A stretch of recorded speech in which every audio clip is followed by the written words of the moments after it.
President's support for the excise tax is a huge disappointment and cannot be ignored. If President Obama continues to support it and signs a bill that includes the excise tax on workers, we will hold him accountable. After the White House meeting, the union boss's tone changed. Trumka emerged from the meeting sounding satisfied. It was a frank and productive meeting between friends about moving forward with health care reform, Trumka announced to the press. Meeting between friends wasn't precise enough.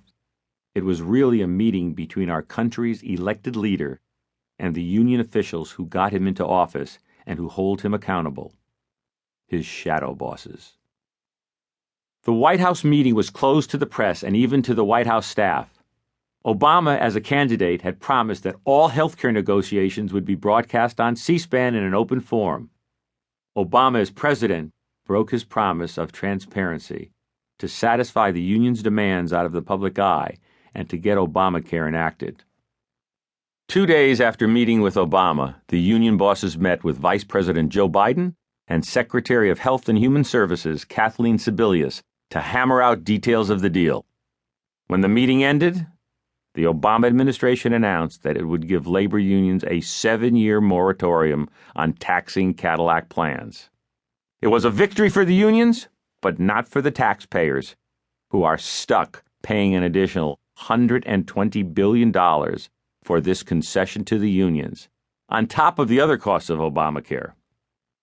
Even the New York Times emphasized in an editorial, the agreement treats unionized workers far more favorably than non-union workers, the price for the support of important Democratic constituencies. But actually, the government unions got even more in the deal. Obama opened up enormous new opportunities for the unions, which you will learn about later in this audiobook. This story is frustrating for most Americans. It shows us that we've lost control of our government, and our politicians ignore us in favor of influential union bosses. It suggests that our republic is in some kind of peril. But we're not just in some kind of peril. We're Kate Winslet and Leonardo DiCaprio traveling aboard the Titanic. President Obama is steering the ship, and the union bosses are the only ones with lifeboats. Our government is no longer answering to the American people.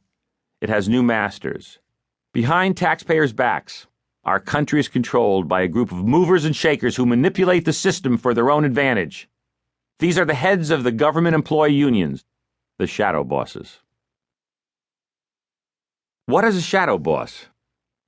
In our own lives, our shadow bosses are the people we really work for, the people who hold us accountable for the decisions we make in our lives. It's our fathers telling us to study harder so we will have a chance for a bright future. It's our mothers pressing us to stay out of trouble. It's our football coaches standing on the sidelines and sending in the plays.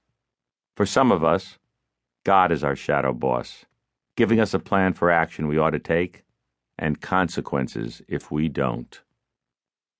For many of our political leaders, though, their shadow bosses are the government employee unions. These unions tell them what to do, which legislation to support, and when to bend to the demands of the unions in contract negotiations. The shadow bosses are there to pat politicians on the back when they support the interest of government employee unions, and they're there to tear them down if they go against those interests. A different type of union. This all may seem like anti-union paranoia. After all, when we think of unions, we remember impoverished Norma Ray striking for livable working conditions, or Bud Fox at the end of the movie Wall Street, fighting corporate titans to help Blue Star airline employees keep their jobs.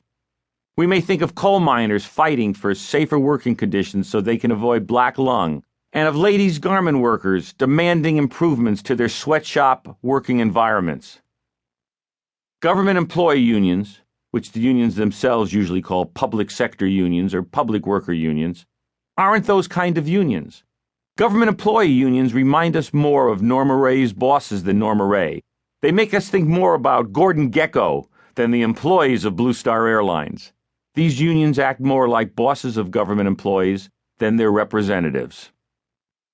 Unlike private sector unions, government employee unions grow our government at the expense of the taxpayers. These unions are cynical exploiters.